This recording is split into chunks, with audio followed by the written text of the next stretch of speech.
Alright guys, I've been working on the truck, working on the motor.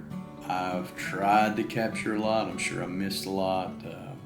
I'm still learning. I've worked on the garage some. It's going to be a little while before you see that in the videos, but I have updated my lights, so bear with me.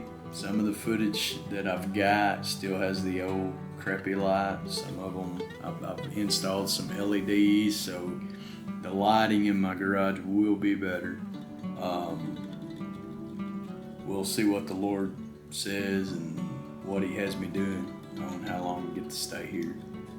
But anyway, I'm gonna try to get you a little video up, some of the work on the motor. I'll throw some time lapse in, maybe some clips. We'll see what we can fit in, and try to keep you guys posted. I will be trying to get some videos up as time permits. I've got quite a bit of footage, and it takes me a while to go through it. I'm not an ace on the software and the editing yet. Trying to make something decent for you guys to watch. But anyway, I'm getting pretty excited. I'm still a long way from starting it and driving it, but I'm a lot closer than what it was when I started. So, guys, I hope you enjoy it, and I appreciate you watching, and stick with me. I'll get better at the videoing, and of course the lights look a lot better already out there. So hopefully we'll get into some of that before long. You see some videos. In fact, I took some videos and time lapse of me working on the lights, so you guys will get to see me make it a little better out there. Thanks for bearing with me. Keep on watching. Hopefully we can do something good with this build.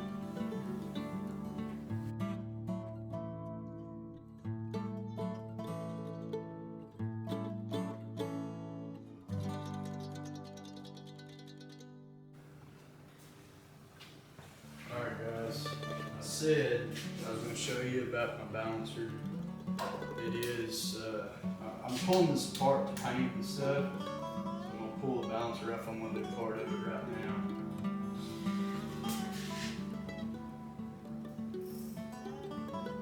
The old one hand is haunting me. Hopefully you guys can see this, but I'm having problems because I can't put a lot of pressure on my arm, so I can't get that loose. I could hook up my air compressor and get the big 1/2-inch drive out.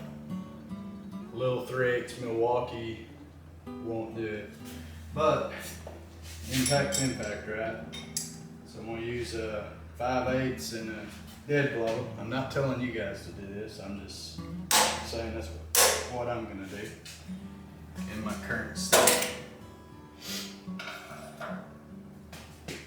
What I'm doing here is, like I said in one of the previous videos, this crank has a little issue with the keyway.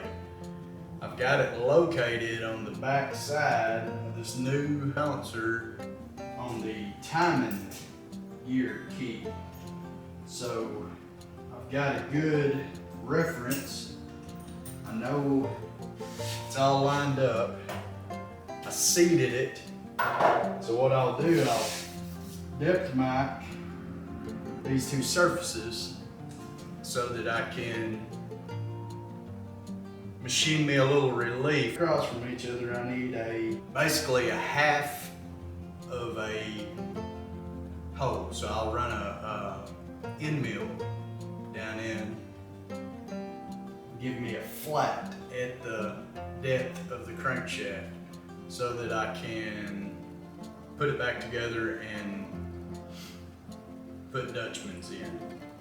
And I'll explain the Dutchmans when I do it, but it's 100% rock solid. This key issue where the keys beat out on this crank is gonna be no problem. Like I said, I've got a scat crank that needs turned or ground.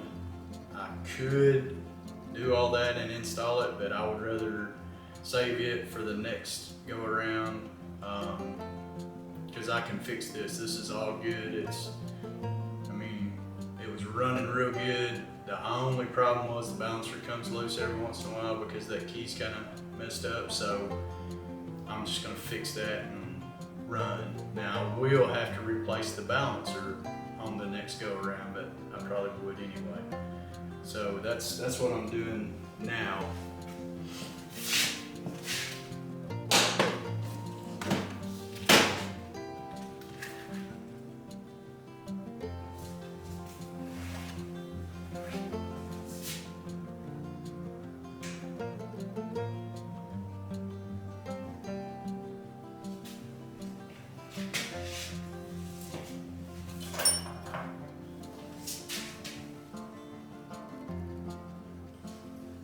So I know that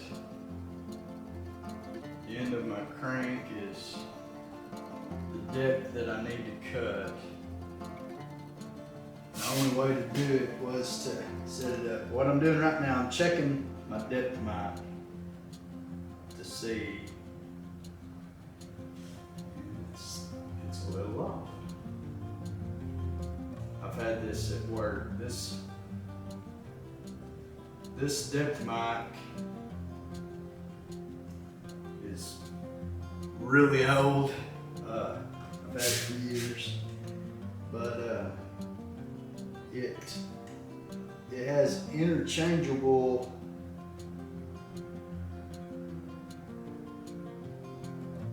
rods to make it universal. You know, it goes up, I can't remember, maybe 9 inches. It's a little bit 9 or so. We're right on now. It just wasn't set just right. We're pretty well right on. I just had to clean it a little bit. So what I'll do is run this down and take a reading. Well, that's real close to 1 inch. 1 inch, 2.5 thou is what it looks like.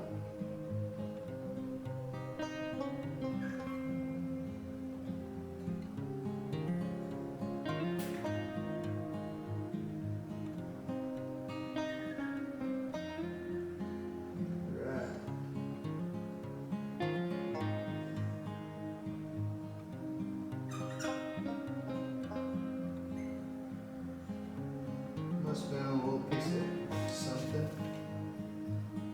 When you're measuring this stuff, you just gotta be sure that you're on a clean surface.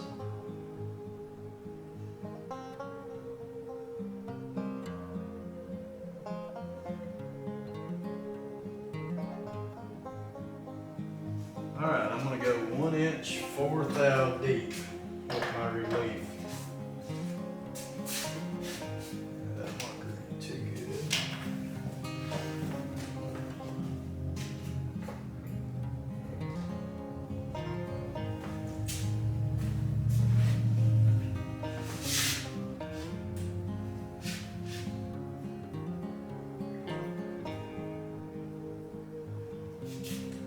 One inch, 4 thousandths is the depth that I'll go to fix that balancer. Like I said, I really don't have the tools to do this, but I found a mill I can use. I will not be able to record it. That's out of the question, but I can use the mill for this little job. So I will do that, and then I'll show you the results from that, and I can kind of explain them. So, but I'll basically cut me a relief on each side so that I'll have a flat, so that I can drill and tap a bolt hole, half on the crank, half on the pulley.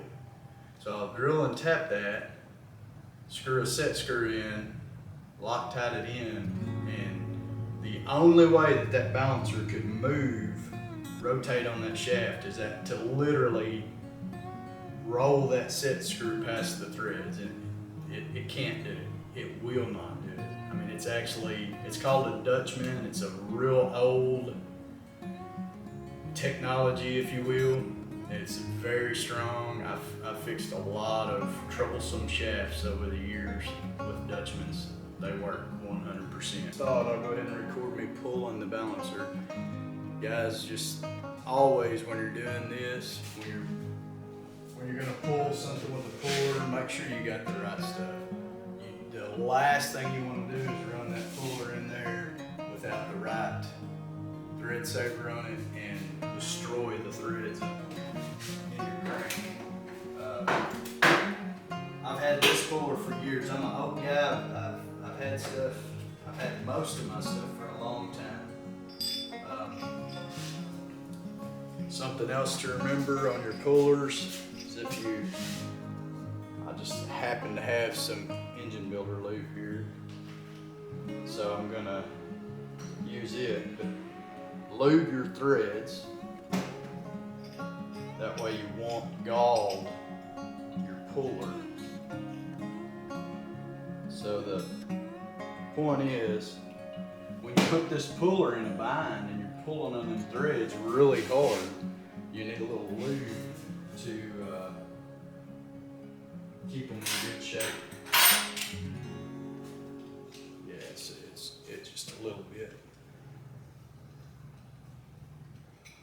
So what you just want to make sure, like this Lucas assembly lube is pretty sticky, but that'll be a good thing.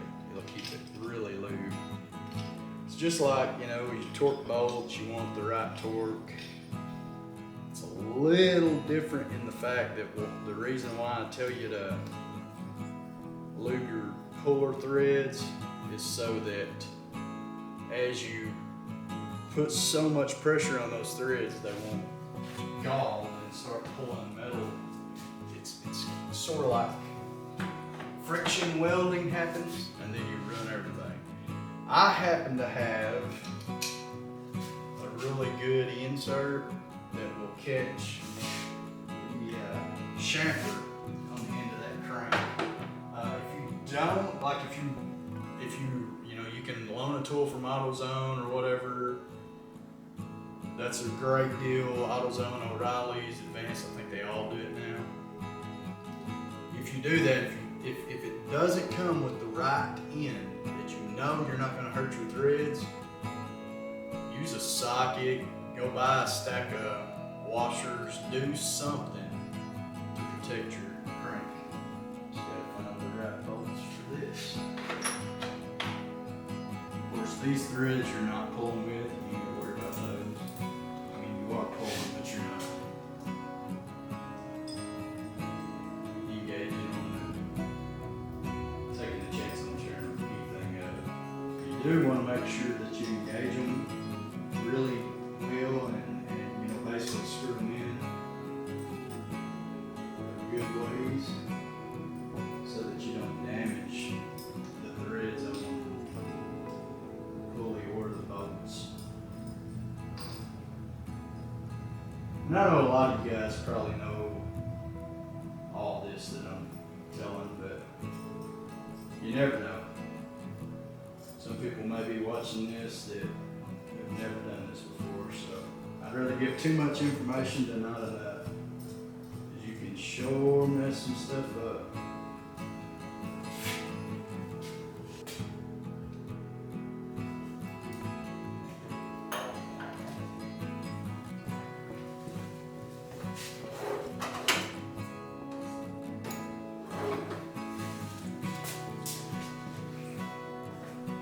You don't have to screw these all the way in like I'm doing, but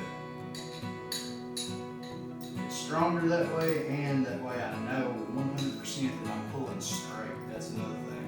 If you don't go all the way in, you got to make sure that you screw them all in the same amount so that you're pulling straight on this pulley, so that everything comes out. It comes out straight, so it don't bind as you pull it. It's a little bit dirty.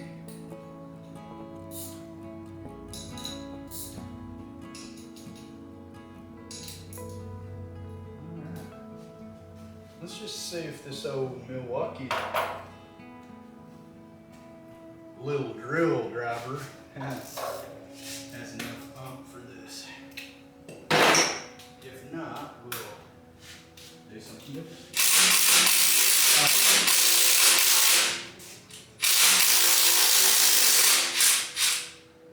Alright, see? So we absolutely did not hurt anything the way we done that.